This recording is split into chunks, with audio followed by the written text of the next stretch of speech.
su Biblia en el libro de Isaías. Vamos a leer Isaías 42, del verso 1 al verso 4. Isaías capítulo 42, del verso 1 al verso 4. Vamos a leerlo alternadamente, leo el 1, usted el 2, y nos vamos así hasta el verso 4, que lo vamos a leer todos juntos. Dice así la palabra del Señor: He aquí mi siervo, yo le sostendré, mi escogido en quien mi alma tiene contentamiento. He puesto sobre él mi espíritu, él traerá justicia a las naciones.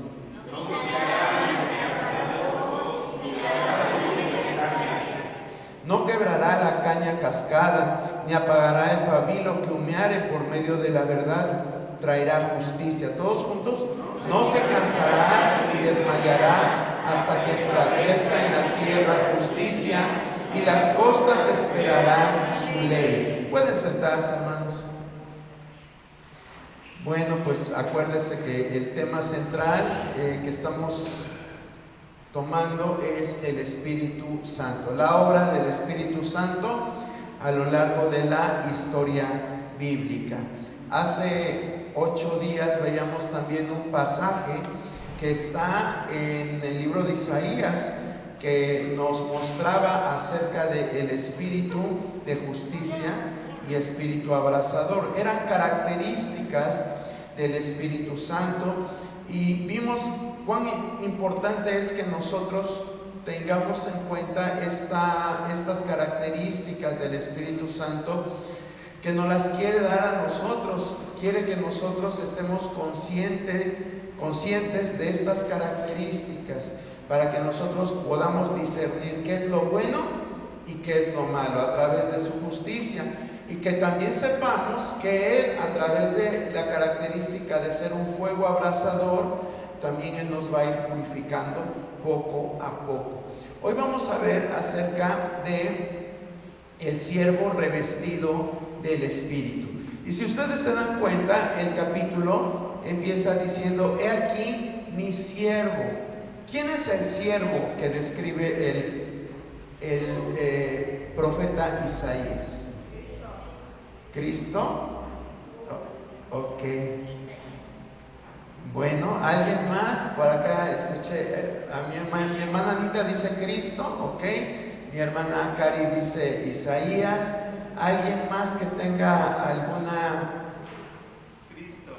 Cristo. También nuestro hermano Sergio dice que es Cristo, ¿sí? Bueno, muchas veces los pasajes de la Biblia son reinterpretados, ¿sí? Quiero hablar un poquito de esto. Yo sé que ya hemos hablado acerca de Cristo, de las profecías mesiánicas, ya también hablamos acerca de la inspiración de la palabra de Dios, de la revelación. Y cuando hablábamos acerca de la Biblia, mencionábamos que para poderla entender necesitamos leer el contexto. Si ustedes ven el contexto que empieza en el capítulo 41, acuérdense que el contexto es simplemente lo que está antes o lo que está después de nuestra lectura central. Entonces, antes del capítulo 42 está el capítulo 41, ¿sí? Y yo quiero que ahí del capítulo 41 ustedes lean lo que dice el verso 8. Isaías 41, verso 8, ¿qué dice?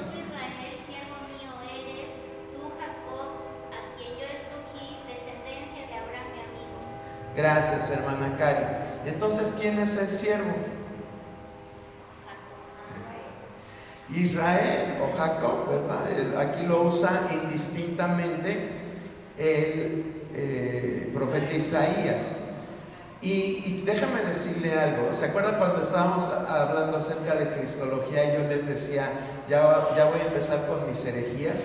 Bueno, esto también le va a sonar a herejía, pero estudiando un poquito más, para no venir solamente a repetir lo que ya todos sabemos, déjeme decirle algo. Los capítulos 41 al 55 de Isaías hablan acerca de ese siervo, y el siervo hace referencia a Israel, al pueblo de Israel, ¿sí? Vuelvo a decirle, ese es el sentido original de la interpretación. Cuando Isaías estaba escribiendo esto, a quien lo estaba dirigiendo, o la profecía era para Israel. Pero una vez que Cristo viene, le reasignan una interpretación. Y entonces los cristianos empiezan a tomar la figura del siervo como Jesucristo, ¿sí? Pero inicialmente la interpretación adecuada se refiere a Israel. Y bueno, si ustedes se dan cuenta, les dije del capítulo 41 al capítulo 55. Pero entre estos capítulos hay un capítulo que es muy usado por nosotros, principalmente en Semana Santa.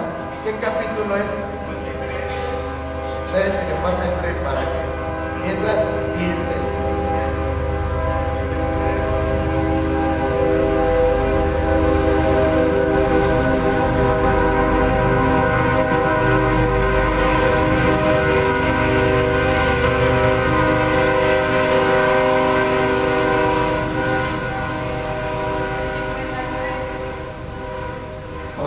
Nuestra hermana Eve dice que el 53, creo que todos estamos de acuerdo, ¿verdad? Subirá cual renuevo delante de él.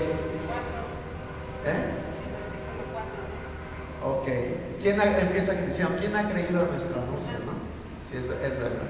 ¿Quién ha creído a nuestro anuncio? Entonces, ese capítulo, aunque siempre se lo atribuimos a Jesús, y de hecho el apóstol Pablo en 1 Corintios capítulo 15, cuando empieza a hablar acerca de la resurrección, él empieza el capítulo diciendo, porque era necesario que él padeciera. Está haciendo alusión a Isaías capítulo 53, porque lo está reinterpretando y lo está al reinterpretar, está diciendo que el siervo es Jesucristo. Por eso es que nosotros lo entendemos de acuerdo a lo que vivió Cristo, y ya sabemos lo que dice el pasaje. Dice, por sus llagas hemos sido sanados, ¿verdad? Todo lo que dice se lo atribuimos a Cristo. Pero vuelvo a decir, en su sentido original, Isaías lo está hablando con respecto al pueblo de Israel. Y si usted lee estos cerca de 15 capítulos, va a decir, pero ¿cómo habla de que va a rescatar al pueblo? Si se está diciendo que el pueblo, que el siervo es Israel, ¿cómo habla de un rescate del pueblo? Bueno, tendríamos que entrar a desenmarañar un poquito ahí la interpretación bíblica. Ahorita solamente le dejo esto. El siervo que Isaías habla del capítulo 41 al 55 es Israel en su sentido original. Bueno, ¿por qué salió esto? Porque sí me interesa que usted pues entienda la palabra como debe de entenderse en su sentido original primeramente, aunque después le podamos reinterpretar los pasajes. Bueno, entonces, si ustedes se dan cuenta, si el siervo es Israel, ¿qué quiere decir? Israel, ¿qué era para Dios? Ese tren que no me deja oír. Bueno, era el pueblo escogido, ¿sí? Antes de Cristo, en la nación de Israel era el pueblo escogido. A él inicialmente fue que le dijo nación santa, real sacerdocio, pueblo adquirido por Dios. Todo eso fue inicialmente una descripción para Israel. Entonces, cuando nosotros estamos leyendo este título, el siervo revestido del Espíritu, no se refiere a una sola persona, no se refiere a un líder, se está refiriendo a todo el pueblo de Dios. ¿Sí? En aquel tiempo Israel, pero hoy en nuestro tiempo a nosotros. Entonces nosotros somos en un sentido el siervo de Dios, y Él nos quiere revestir con su Espíritu. Sí, es lo que nosotros debemos de tomar en cuenta. Por eso es que cuando Cristo viene y hace la promesa de que iba a enviar al Consolador, nosotros podemos ver que Él en el Espíritu Santo, a todos los que estaban creyendo, teniendo fe en la promesa, a todos ellos los inviste con el poder del Espíritu Santo, los revistió del Espíritu Santo. En cierta medida ahí se cumplió esto que no se pudo cumplir de lleno en el pueblo de Israel, pero que en nosotros, que somos su iglesia, sí lo cumple. Entonces vamos a ver que esto es un privilegio. Ser siervos de Dios es un privilegio, y esto también nos debe de llevar a modificar nuestros conceptos. A veces en las iglesias al pastor o al líder principal le dicen el siervo de Dios, o a la persona con mucha unción que hace milagros, que dicen el siervo de Dios. Pero ninguno de nosotros a veces toma el título para sí mismo. La verdad es que Dios quiere que todos seamos sus siervos, que todos le sirvamos. No nada más el pastor, no nada más el apóstol, no nada más el profeta, sino que Él quiere que todos le sirvamos. Vamos a la siguiente diapositiva. Aquí vemos que la palabra siervo significa escogido y viene de la palabra Eved. Esta palabra es hebrea. Recuerda que el Antiguo Testamento fue escrito en hebreo. Entonces la palabra que está en el Antiguo Testamento para decir siervo es Eved, y Eved se traduce también como esclavo. Ahora, ¿qué diferencia hay entre un esclavo y un siervo? El siervo es libre, el esclavo no tiene libertad. Es exactamente, ¿verdad? Muy bien lo dijo nuestra hermana Clara. El siervo es alguien que va por un ratito a tu casa, hace todo lo que tú quieras, pero después de la semana, de la quincena, tú le das su salario y no está permanentemente contigo. También, hermano, también podría ser que el siervo es como que alguien más confiable que el esclavo. O sea, el esclavo simplemente es alguien que va a hacer labores, pero el siervo como que podría ser alguien más confiable. Sí, de hecho bíblicamente hay ejemplos de lo que dice nuestra hermana Eve, y es verdad, pero aquí quiero que lo enfoquemos en el sentido de remuneración, ¿sí? En ese sentido lo podemos enfocar de diferentes maneras, pero quiero que veamos esa diferencia entre un siervo y un esclavo. Entonces el esclavo, pues él no tiene nada de una remuneración fija. Al esclavo lo compraban y de ahí en fuera el amo podía hacer con el esclavo lo que él quisiera. Si quería le podía dar algo de remuneración, y si no quería no le daba nada, porque ya era su propiedad. En ese sentido, en el sentido de servicio, vamos a llamarlo,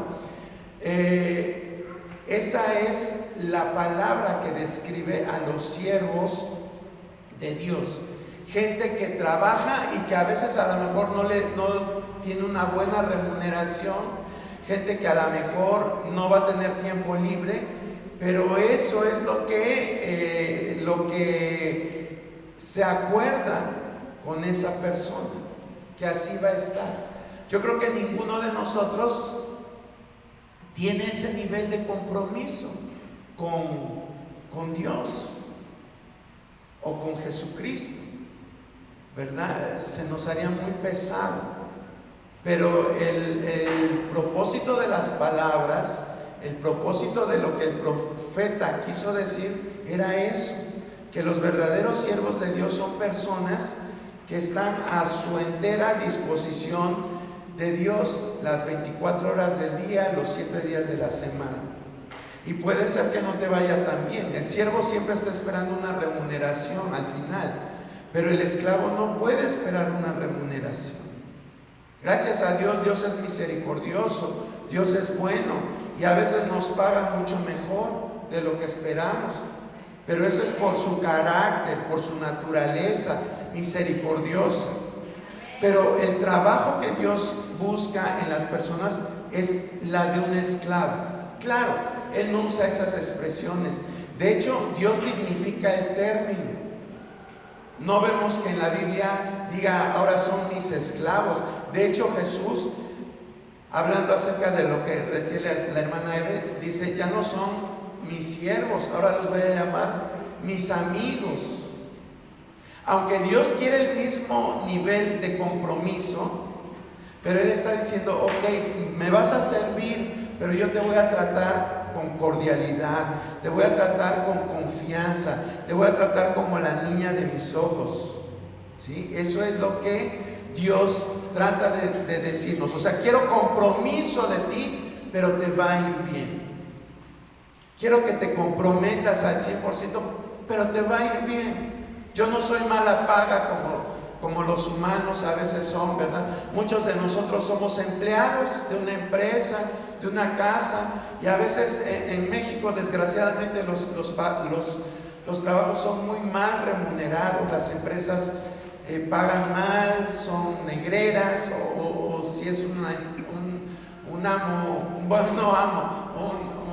dueño de algún negocio es negrero.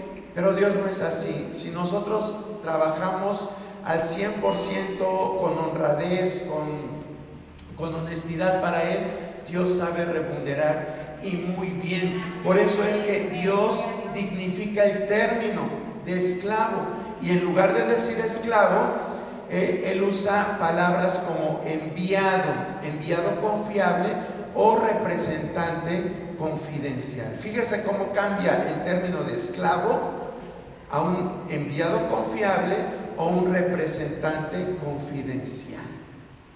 ¿Sí? Y aquí hay algunos ejemplos. ¿Alguien quiere leer, por favor, Números 12:7? No así a mi siervo Moisés, que es fiel en toda mi casa. Gracias, hermano Jaimito y hermano Arturo. Dice, no así mi siervo Moisés. Está defendiendo a Moisés y está diciendo que es fiel en toda su casa. ¿Se da cuenta? Dios eleva a Moisés, aunque era su siervo, pero lo eleva. ¿Sí? Está diciendo, no hay otra persona como él. Y yo creo que, vuelvo a repetir, aquellos que somos empleados, cuando hacen un reconocimiento de tu trabajo, yo creo que sientes bonito que reconozcan tu trabajo y no que se la vivan regañándote. Oye, ¿por qué haces mal esto? Oye, esto no lo hiciste bien. Y Dios no es así. Dios es una persona que sabe tratar bien a sus siervos. Otro ejemplo está en Josué 24:29. ¿Qué dice? Después de estas cosas murió Josué, hijo de Nun, siervo de Jehová, siendo de 110 años. Gracias, hermano Arturo. Aquí están diciendo una descripción de Josué. Cuando murió, dice siervo de Dios o siervo de Jehová. Hay una distinción. En 2 de Samuel 7:8, ¿qué dice? Ahora pues dirás así a mi siervo David: así ha dicho Jehová de los ejércitos: yo te tomé de redil, de detrás de las ovejas, para que fueses príncipe sobre mi pueblo, sobre Israel. Gracias, hermana Eve. Sí, vea cómo Dios le manda un profeta a David y le dice al profeta, le vas a decir a mi siervo David, Así ha dicho Jehová de los ejércitos: yo te tomé del redil, de detrás de las ovejas, para que fueses príncipe sobre mi pueblo, sobre Israel. Fíjese cómo dignifica. Dios, cuando toma a alguien para su servicio, lo dignifica. Y no importa tus cualidades, no importan tus características. ¿Por qué les digo esto? Porque a veces cuando vamos a pedir un trabajo, siempre nos dicen: a ver, ¿cuál es tu perfil, tu currículum? Y ahí tienen que estar llenando un currículum, ¿verdad? Y ahí llega uno a la cita para entregar ese documento, lo lee el jefe de recursos humanos o quien te lo reciba, y ahí se pone a dar cuenta: a ver, ¿qué experiencia tiene este? No, pues no tiene nada, casi me entrega la solicitud en blanco. Entonces agarra y te dice: muy bien, fulanito de tal, nosotros nos comunicamos contigo. Esa es la frase más común que usan esta gente de recursos humanos. Nos comunicamos contigo, y tú sales bien feliz esperando que se comuniquen contigo, y pasan los días, pasan las semanas, pasan los meses, y nunca a veces se comunican con nosotros. ¿Por qué? Porque no estamos en el perfil que busca la empresa para determinado puesto. No cubrimos los requisitos, ¿sí? Hay incluso trabajos donde te piden cierta estatura, donde te piden cierta presentación, y si simplemente no somos agraciados por el físico, pues ya, ahí muere. Te piden 1,70 y medimos 1,60, pues, y aunque te pongas plataformas enormes, pues nos contratan. Entonces, así es la humanidad. Pero Dios no. Dios dice: yo te escogí de detrás del redil. Es decir, eras vil y menospreciado, nadie se fijaba en ti, pero yo me fijé en ti. ¿Se da cuenta cómo es Dios? Dios lo que busca es disposición, hermano. Eso es lo que busca Dios, disposición. Puede ser que digas: híjole, pues yo necesito trabajo, pero mi currículum solamente lo único con lo que lo pude llenar es con mi nombre y mi escolaridad de tercero de primaria. No importa, para Dios, si tú tienes disponibilidad, Dios te contrata, porque así es Dios. Dios no hace acepción de personas, así es nuestro Dios.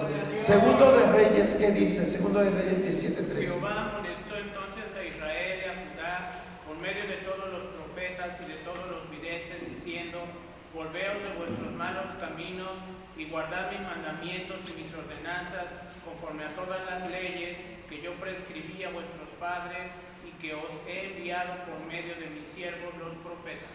Gracias, hermano Jaime. Aquí vemos este pasaje donde Dios le está diciendo al pueblo: yo les envié a mis siervos, los profetas. Si se da cuenta, al principio de estas citas estábamos hablando de personajes en específicos. Hablamos de Moisés, hablamos de Josué, hablamos de David, pero aquí está hablando en un sentido más amplio. Está diciendo: yo les envié a mis siervos, los profetas. Vemos cómo Dios empieza a generalizar más el servicio hacia Él, y ahora ya no dice tan solo a una persona, sino dice: a mis siervos, los profetas. Algo similar dice Jeremías 7:25. Si alguien lo quiere leer, por favor. Desde el día que vuestros padres salieron de la tierra de Egipto hasta hoy, y os envié todos los profetas mis siervos, enviándolos desde temprano y sin cesar. Gracias, hermana Clara. Dice: los envié desde temprano y sin cesar, así como una metralleta, ¿verdad? Que dispara y dispara y dispara. Así Dios hizo con esos profetas. Por aquí llegaba uno, se iba ese, llegaba otro, llegaba a profetizarles arrepentimiento al pueblo de Israel. Dios quiere hacernos como estos siervos, a cada uno de nosotros, hermano. no nada más a los que estamos acá. Dios quiere que todos seamos sus siervos. Cuando, acuérdese lo que leímos al principio en Isaías 42:1, dice: tú eres mi siervo. Y no se refiere a alguien en particular, se está refiriendo a toda la nación de Israel. Tú eres mi siervo. Oye, pero es que estoy muy anciano. Tú eres mi siervo. Oye, pero es que soy muy joven. Tú eres mi siervo. Es que soy mujer. Tú eres mi siervo. Pero es que me faltan palabras. Tú eres mi siervo. Habló en general. Isaías 42, acuérdese por favor, Isaías 42 se refiere al pueblo de Israel. El siervo de Isaías 41 hasta el 55 es Israel, el pueblo de Dios. Entonces Dios no hace acepción de personas. Y bueno, ok, ¿quieres que yo trabaje para ti? Necesito hacer trabajo. Por ejemplo, vamos a una empresa y a lo mejor en la empresa nos dicen que tenemos no sé, si eres mujer a lo mejor te ponen a cortar trazos para confeccionar. ¿Qué necesitas para cumplir esa tarea? Mínimo unas tijeras, ¿no? Para cortar los trazos. Eres un hombre y te dicen: bueno, te contrato para que hagas leña de estos troncos. Y tú dices: ok, yo voy, yo lo hago, pero ¿qué necesitas para poder cortar esa leña? Pues mínimo un hacha. Sí, para todo trabajo, el trabajador o el empleado necesita recursos, ¿sí? Y Dios nos da a su Espíritu Santo. Eso es lo que dice Isaías 42. Si se da cuenta, ahí vamos a regresar a Isaías 42. Dice: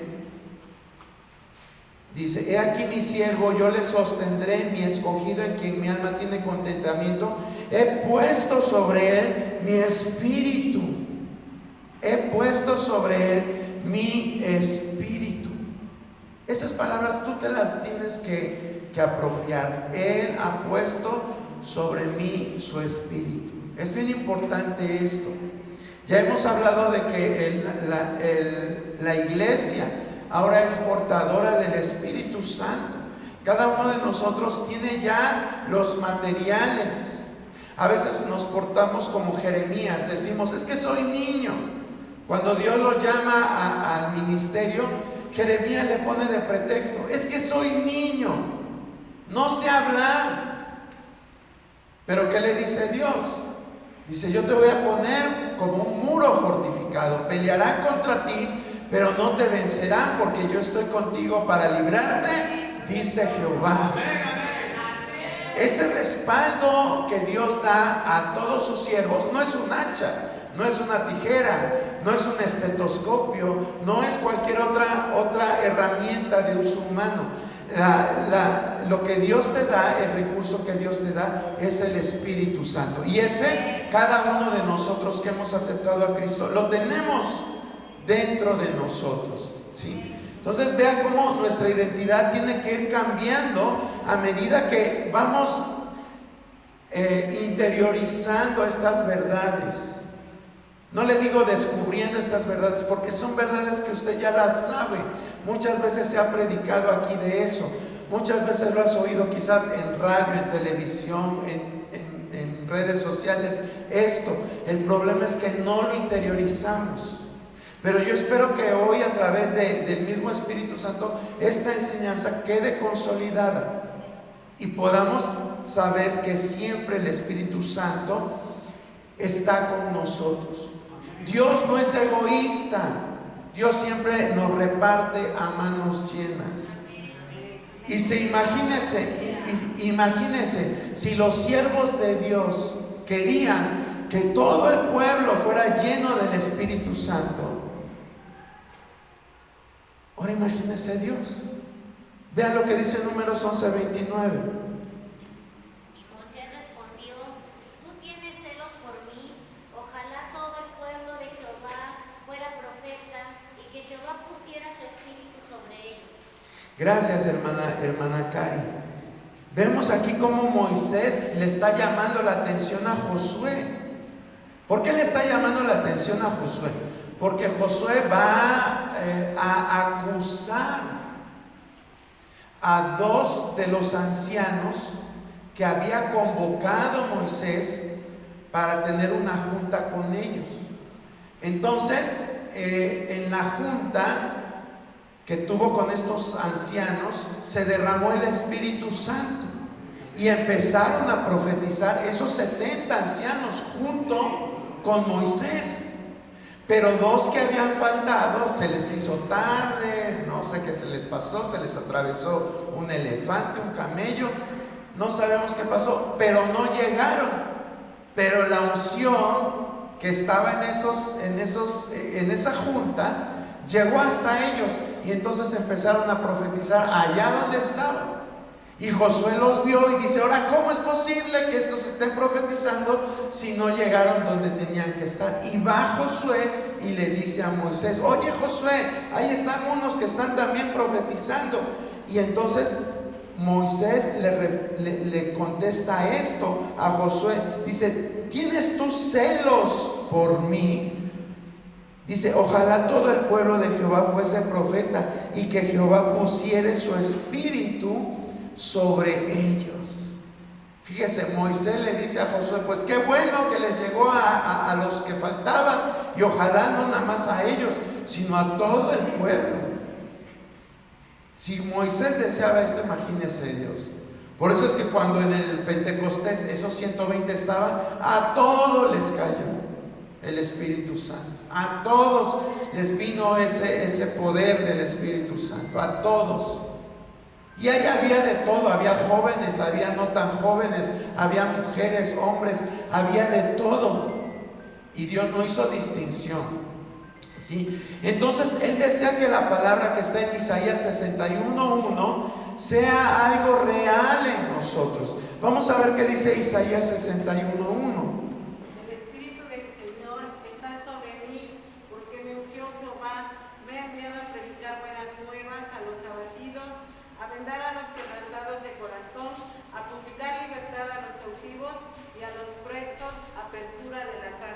Gracias, hermana Eve. Aquí ya vimos que Dios no hace acepción de personas. ¿Estamos claros? Nada de que es que ya estoy muy más para allá que para acá, o es que estoy muy inmaduro, o es que soy mujer, o es que nada limita a Dios. No le pongamos pretextos para ser sus siervos. ¿Qué es lo que Él busca? Disponibilidad, ¿verdad? Así a lo mejor nos falte algún miembro de nuestro organismo, dice Dios: así te voy a usar. Pero es que, Señor, tengo la mano seca. No importa, Dios te la va a hacer que la uses para su gloria, ¿sí? Nadie tiene la excusa aquí de decir: es que yo no sirvo. No, ya vimos que no. Ahora, ya eres su siervo. Dice su palabra que Él ha puesto su espíritu en nosotros. Isaías 42:1 y 2. Quiere decir, ya estamos contratados, ya te dio tus recursos para que trabajes. Ahora, ¿qué tenemos que hacer? Tengo yo que entrar a la empresa, ver mi escritorio, sentarme ahí atrás del escritorio, subir mis piecitos al escritorio y pasármela viendo mi teléfono celular el tiempo que voy a estar en servicio.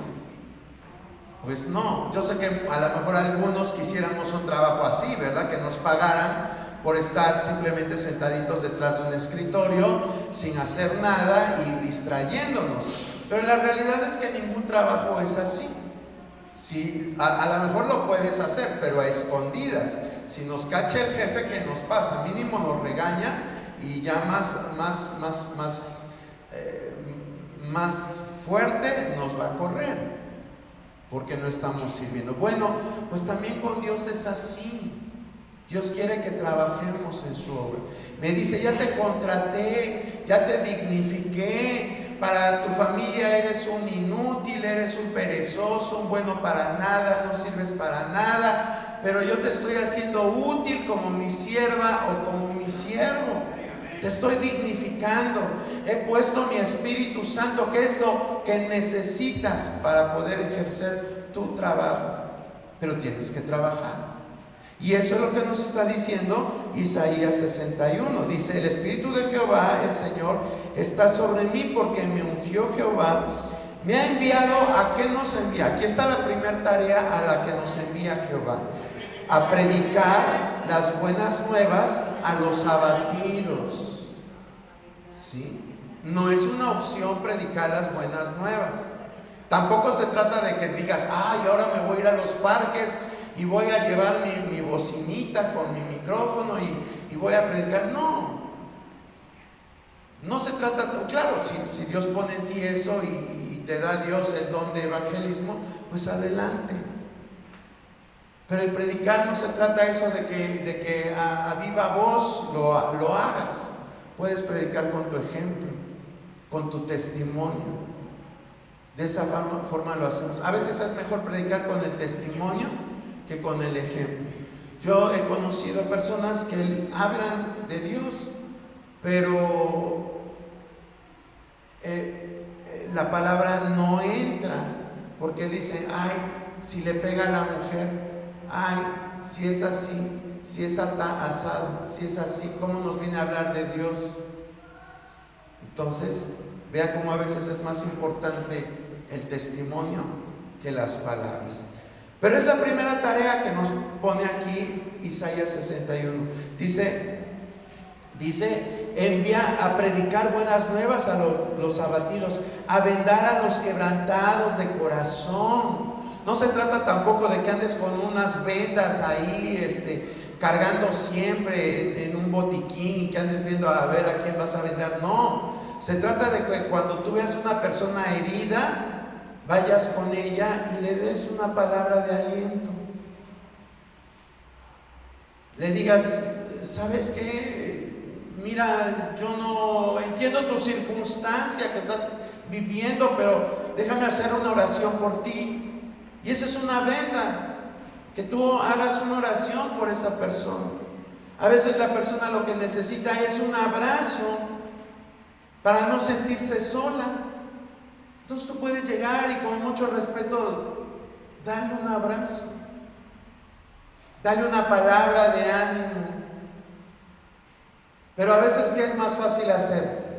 Ay, no, pues dicen que anda con dos. Ay, no, yo con esa gente ni me junto. ¿Pero por qué anda con dos? A lo mejor si es una mujer, a lo mejor es una mujer donde faltó la figura paterna. Y tiene esa necesidad, su alma, tiene esa necesidad, su interior, de saciar esa figura paterna, y lo canaliza de esa forma. Déjame decirle algo: toda conducta del ser humano tiene una explicación. Toda conducta. ¿Por qué eres como eres? Hay que revisar. Porque todo tiene una explicación. ¿Por qué por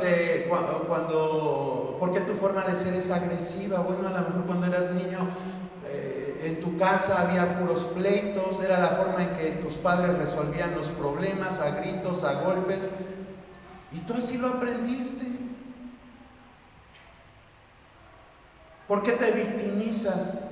Hay personas de que: ay, sí, pero es que ¿cómo sufro? Yo tengo esto, yo tengo el otro. ¿No ha visto los reality shows que la gente, los que están ahí siempre hablan de su infancia? Ay, es que cuando yo era niño, cuando yo era niña, sufría mucho y me hacía esto. Todo mundo sufre, hermano. Todo mundo sufre. De hecho, cuando nacemos es nuestro primer sufrimiento. Ya no lo recordamos. Pero imagínense estar ahí siendo estrujado en el canal de parto, acomodándote ahí la cabeza chueca, el hombro que tiene que acomodarse y un jaloneo. Estabas bien calientito ahí en el líquido amniótico, protegido en la pancita de mamá, en el vientre, y de momento sales y hace frío, sales todo mojado, lleno de sangre, te tienen que cortar el cordón umbilical. Es el primer sufrimiento. Entonces, todo el mundo sufre. Pero algunas personas hacen de su sufrimiento un estandarte, una bandera. Ay, sí, es que yo sufrí mucho en la infancia. A mí me han hecho tanto, hermano. Ay, si le contara. Yo espero que aquí no haya nadie así, ¿verdad? Pero hay personas que son así. ¿Y sabes por qué son así? Porque de niños no le dieron la atención adecuada. No les dieron la atención adecuada. Lloraban y, ay, aguántate con los pañales de orines 5 horas, 10 horas, no tengo tiempo. Una de dos, o no le hacían caso, o era la única forma en que le hacían caso, que estuviera siempre diciendo, es que tengo esto, tengo el otro. Entonces mamá, papá van corriendo, te abrazan. Ay, hijito, ¿por qué no vas a la escuela? Es que me duele la panza, papito. Y así se la pasaban con el dolor de panza todo el ciclo escolar. Pero era la forma de llamar la atención de sus padres. Entonces, todas las conductas de los seres humanos tienen una explicación. Y eso, ¿por qué les estoy diciendo esto? Porque eso nosotros debemos de ver en las personas, que atrás de esa persona que me cae mal por quejumbrosa, que me cae mal por altanera, que me cae mal por X cosa, hay un corazón necesitado de algo. Hay un corazón necesitado de algo. Y eso se llama vendar. Vendar, como dice, ya perdí la hojita. Vendar a los quebrantados de corazón. ¿Sí? Eso es vendar a los quebrantados de corazón. ¿A qué otra cosa nos manda el Señor? A publicar libertad a los cautivos, a anunciar las buenas nuevas, como lo vimos, y a los presos apertura de cárcel, proclamar el año de la buena voluntad de Jehová y el día de venganza de Dios nuestro.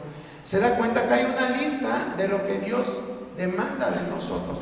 Ya eres mi siervo, ya te di mi Espíritu Santo, ahora vete a hacer esto.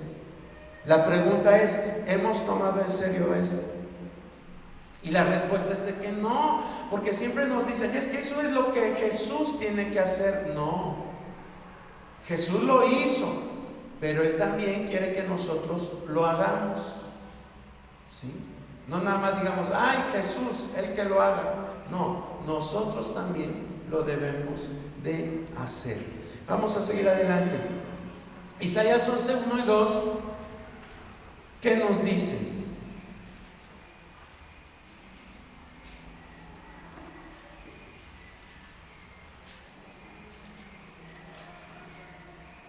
Ya hasta ni quieren leer, ¿verdad? Sí, hermana, sí, hermana.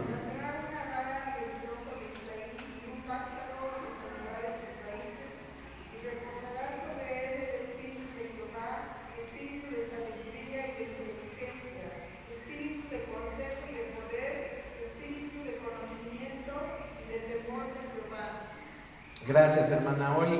Aquí vemos, ya vimos que tenemos al Espíritu Santo. Y ahora la pregunta es, ok, pues ya sé que tengo el Espíritu Santo, pero ¿qué puedo hacer con ese Espíritu Santo?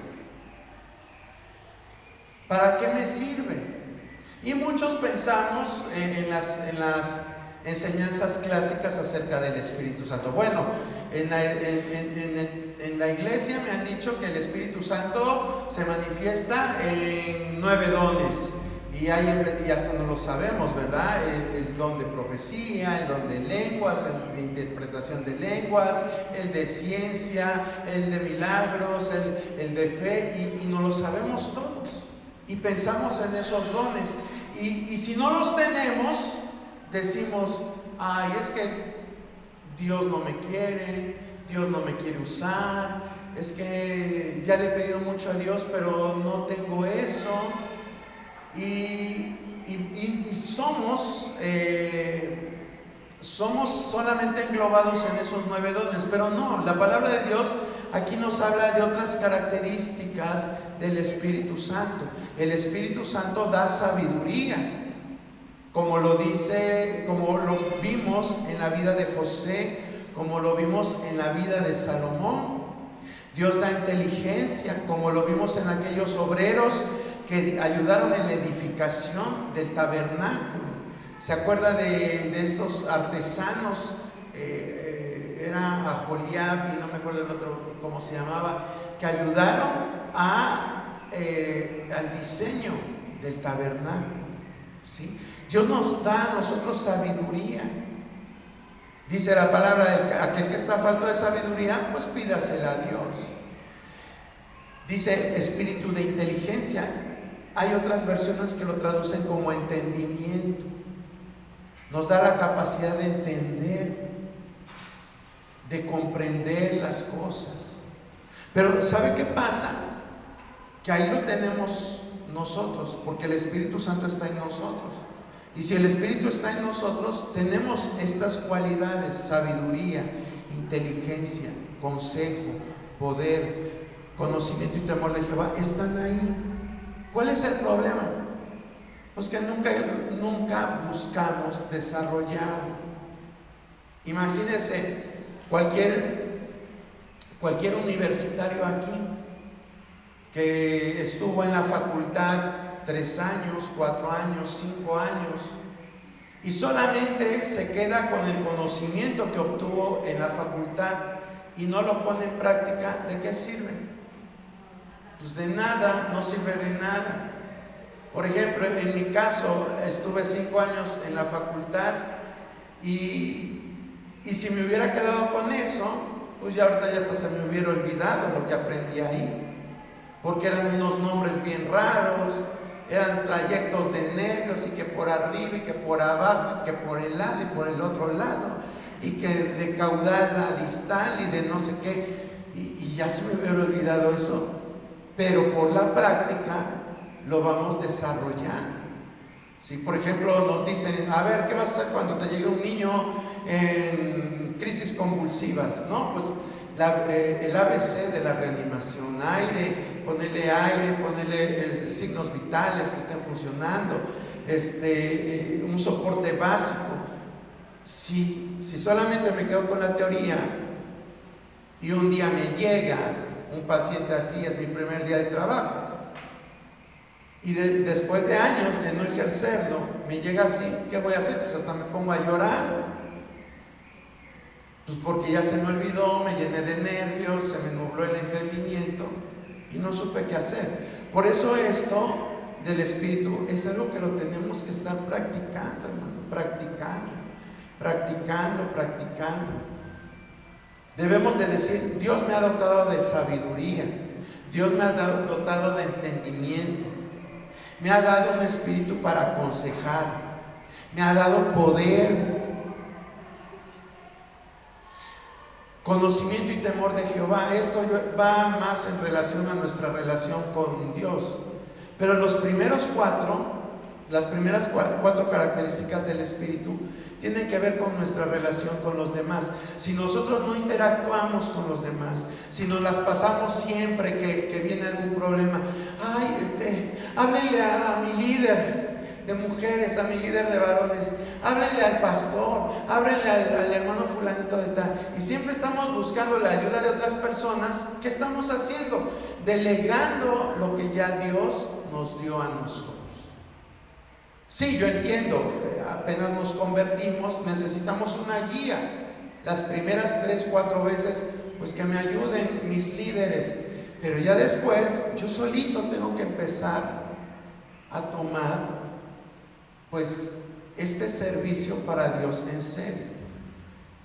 Me ha tocado ver, y es bien lamentable, en juntas que antes tenía de pastores, estábamos en la junta y de momento un teléfono sonaba y ahí va el pastor, se para que aparentemente no lo oigamos, pero pues a 2 metros pues todo el mundo oye.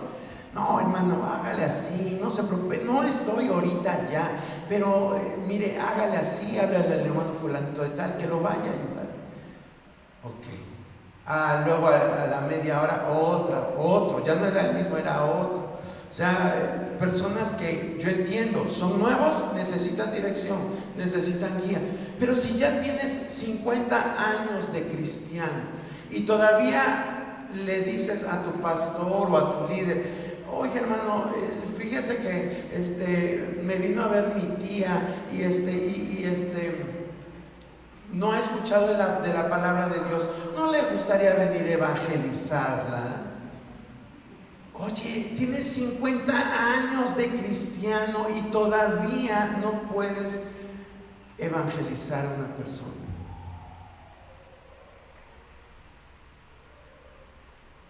Y así otros casos. Simplemente le estoy diciendo algo así muy general para no atacar a veces o no lastimar las susceptibilidades de algunos.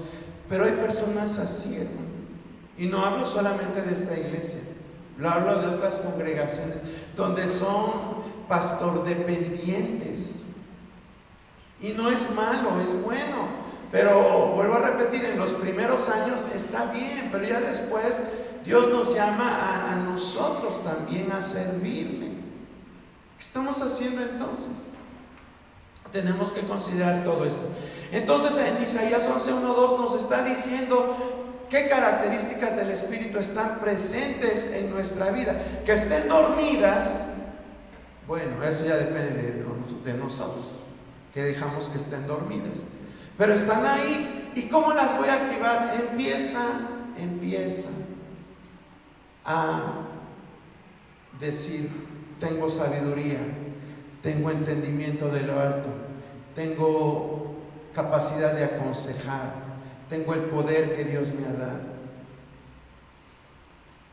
Todo eso lo debemos de interiorizar también nosotros, porque si no siempre vamos a estar pues dependiendo ni siquiera de Dios, sino de los líderes o de la hermanita con la que mejor te llevas, con la comadrita del templo, el compadrito del templo, y siempre vamos a estar dependiendo. Bueno, vamos a terminar. Ahí volvemos a Isaías 42, que es nuestra cita base. Es nuestra cita base. Y ahí vamos a ver en los versos 2, 3 y 4 las funciones que como siervos de Dios debemos de ejercer. En el verso 2 dice, Isaías 42:2 dice: no gritará ni alzará su voz, ni la hará oír en las calles. ¿Esto qué tiene que ver? Con una labor profética. Ah, caray, pues si yo no soy profeta, yo no sé predecir el futuro, yo no me entero a través de Dios de la vida de los demás. Bueno, debemos de entender dos cosas. Cuando en la Biblia habla de profecía, la palabra como tal hace referencia a dos cosas. El profeta como aquel que es capaz de entender y dar a conocer la palabra de Dios. Y la segunda es aquel que puede visualizar el futuro o las cosas escondidas que Dios le revela. Siempre nosotros tenemos más el segundo concepto de aquel que predice el futuro o que sabe las cosas ocultas que Dios le revela. Para nosotros ese es un profeta. Pero la verdad es que cuando la Biblia habla de profecía se refiere a esas dos connotaciones. Y de hecho la que más se usa es la primera, aquel que simplemente revela la voluntad de Dios, da a conocer la palabra de Dios. ¿Y quién puede aquí dar a conocer la palabra de Dios? Todos, exactamente, todos la podemos dar a conocer. Habrá algunos que lean más, habrá otros que lean menos, pero la realidad es de que todos podemos dar a conocer la palabra de Dios. Entonces, como siervos de Dios, la primera tarea que tenemos es una labor profética. Profética. Dile al que está a tu lado. No, a mí no me gusta eso de dile al que está a tu lado. Pero tú di, soy un profeta de Dios. Soy un profeta de Dios. ¿Sí? Somos unos profetas de Dios. Aunque se rían algunos y no se la crean, eres un profeta de Dios. ¿Cuál es la segunda tarea? Está en el verso 3. La segunda tarea que tenemos como siervos de Dios dice: no quebrará la caña cascada, ni apagará el pabilo que humeare. Por medio de la verdad traerá justicia. ¿Esto a qué se refiere? A una tarea pastoral. Aquí lo que Isaías está diciendo con estas definiciones, dice: no quebrará la caña cascada, es decir, no harás leña del árbol caído. ¿A cuánto les gusta hacer leña del árbol caído? No, yo sé que nadie va a decir: a mí me gusta hacer leña. Pero hacemos leña del árbol caído cuando vienen y nos dicen: ay, ya supiste que esa persona, y todavía nosotros le agregamos: ay, sí, ya tenía meses que andaba haciendo eso, y mira cómo le fue por desobediente. Es una maldición de Dios. Entonces ya estás haciendo leña del árbol caído, y Dios no nos manda a hacer leña de los árboles caídos. Ya vimos en Isaías 61 que Él nos manda a hacer: a vendar a los quebrantados de corazón, ¿sí? Esa es nuestra función.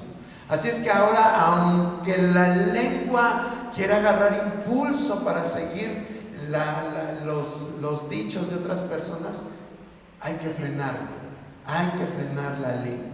Si no tienes nada bueno que decir de una persona, mejor no lo digas. Hasta el desentendido. Te iba a decir: escucha a la persona, pero a veces es mejor decir: ¿sabes qué? No me llenes de esas cosas. Todos somos pecadores. De alguna o de otra manera, todos pecamos. Hoy le tocó que se le descubriera su falla a esta hermana. Quizás al rato va a ser la tuya o la mía, porque yo no estoy exento de pecar. Así es que mejor calladitos nos vemos más bonitos. Bueno, y la tercera función es una función magisterial. Una función magisterial. ¿Qué tiene que ver esto? Vamos a ver qué dice el verso 4. Dice: no se cansará ni desmayará hasta que establezca en la tierra justicia, y las costas esperarán su ley. Usted a lo mejor está diciendo: ay, esto sí está muy grueso, está más allá de las fronteras, porque dice que establezca en la tierra justicia y las costas esperarán su ley. ¿Quiere decir que yo me tengo que volver un profeta a las naciones? No, simplemente establecer justicia. Establecer justicia, ser justo. Eso es lo que nos pide Dios. Acuérdese, hace 8 días veíamos el espíritu de justicia. ¿Se acuerdan? Y ese espíritu de justicia es algo que Dios nos pone a nosotros para que discernamos lo que es bueno y lo que es malo. Entonces, si me dejo guiar por el Espíritu, Él me va a decir qué es lo bueno y qué es lo malo. Hoy precisamente estaba escuchando una noticia de que es que es una crítica a México, a nuestra cultura, cómo somos corruptos, cómo somos,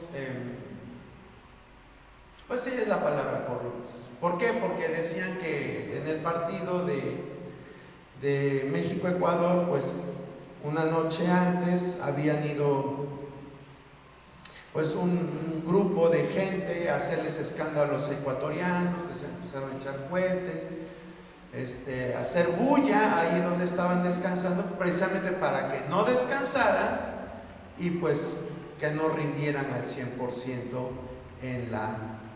en el partido que se jugó hace unos días. Entonces, pues se hacía crítico esto. El periodista criticaba esta acción que pues era algo pues intolerable que en México nosotros hiciéramos eso, que era un juego sucio, que con tal de que ganara nuestro equipo, pues hacerles cosas al equipo contrario. Y bueno, decía: ¿cómo queremos un gobierno sin corrupción si pues nosotros como mexicanos pues somos corruptos?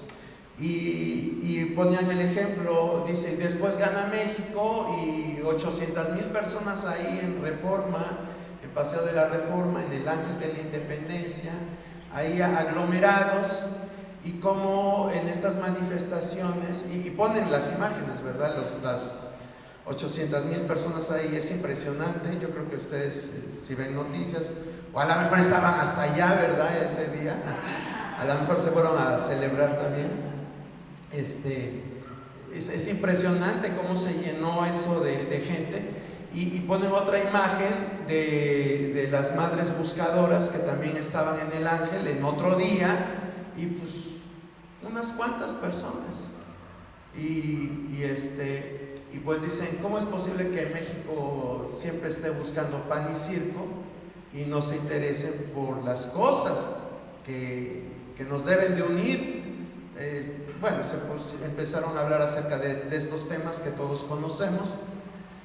Y yo creo que eso nos debe de pesar también a nosotros, hermano. No se trata de que no apoyes a la selección, no se trata de que no celebres los goles, o que salgas ahí con tu carrito a estar ahí pitando de que ganó México. No se trata de eso. Pero se trata también de que nosotros debemos de apoyar las causas justas. Apoyarlas. Que sentir el dolor de esa gente. Que aunque a lo mejor digamos, ay, es que no son cristianos y es que se lo merecen porque son católicos. No, nadie se merece el dolor. Dios no hizo acepción de personas en su ministerio. ¿Por qué vamos a estar deseándole mal a la gente? O porque no son cristianos, yo no los voy a apoyar. Si es una causa justa, ahí debemos de estar. Entonces, hermano, ¿quiere decir que usted apoya las marchas? Bueno, si es por una causa justa, adelante. Ve, apoya en las causas justas. A lo mejor dices, pues yo ni tengo injerencia aquí, pero vas a apoyar. Vas a hacer que esas imágenes las vean en el mundo. Vas a hacer que esas madres no se sientan solas en su lucha. Algo vas a hacer. Pero no debemos de ser como pueblo indolentes a la necesidad. A veces nos enfrascamos mucho en actividad evangelística, las iglesias se llenan de un montón de actividades y mucho activismo, y que dentro de 8 días acá y dentro de 8 días allá, y que vamos allá y que vamos a la alianza de acá y al congreso de allá. Dios no nos manda a andar haciendo cada 8 días esas cosas. Dios nos manda a hacer luz en las tinieblas. Eso es lo que nos manda a hacer. No digo que esté mal acudir a los eventos de la asociación, no. Pero también debemos de ser equilibrados. Ayudar al necesitado. Y no porque sea musulmán no lo voy a ayudar. No porque sea católico no lo voy a ayudar. Si es una persona en desgracia, a lo mejor hasta lo ganas para Dios. Lo ganas para Cristo. Y eso sí es algo que debemos de tener muy en cuenta. Finalmente, Hechos 13:47, con esto terminamos. Hechos 13:47. Porque así nos ha mandado el Señor, diciendo, te he puesto para luz de los gentiles, a fin de que seas para salvación hasta lo último de la tierra. Gracias, hermana Clara.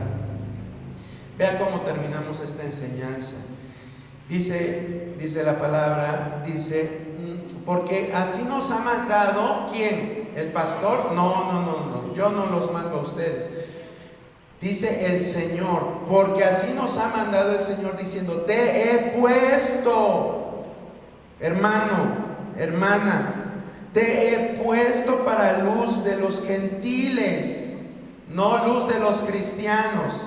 Dice luz de los gentiles, a fin de que seas para salvación hasta lo último de la tierra. ¿Se da cuenta cuáles son los propósitos de Dios para nuestra vida, hermano?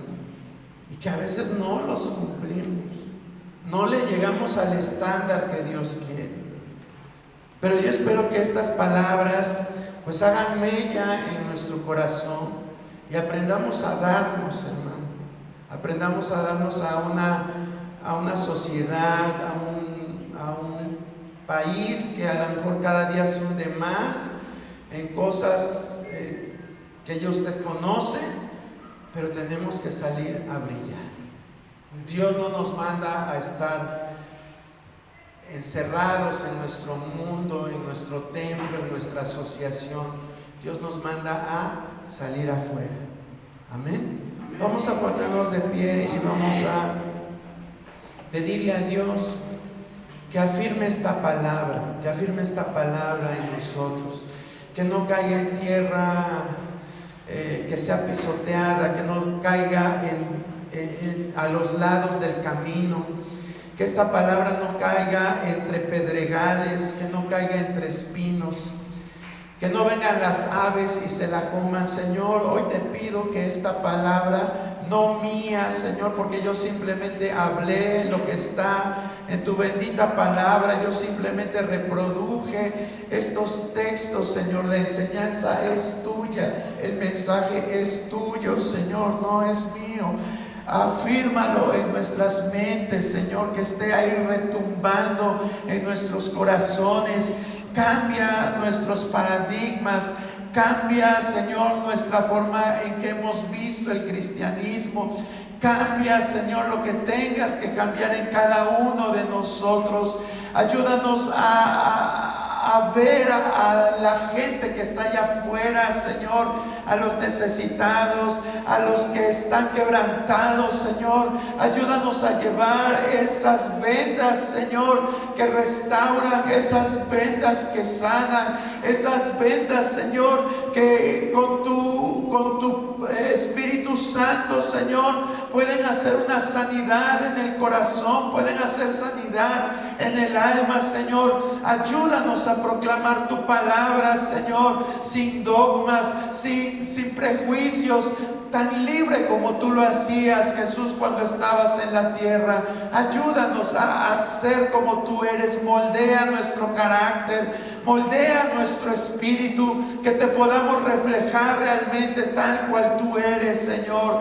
Pongo esta congregación en tus manos, pongo a cada uno de mis hermanos, para que seamos ese siervo, como dice Isaías 42, en el cual tú has derramado tu espíritu, Señor, y que tomemos esta responsabilidad en serio, Señor, así como tomamos en serio el ser padres de familia, así como tomamos en serio nuestro cargo en el trabajo o en la escuela o donde estamos, Señor, así como tomamos en serio, Señor, esos lugares, también lo espiritual lo tomemos en serio, mi Dios.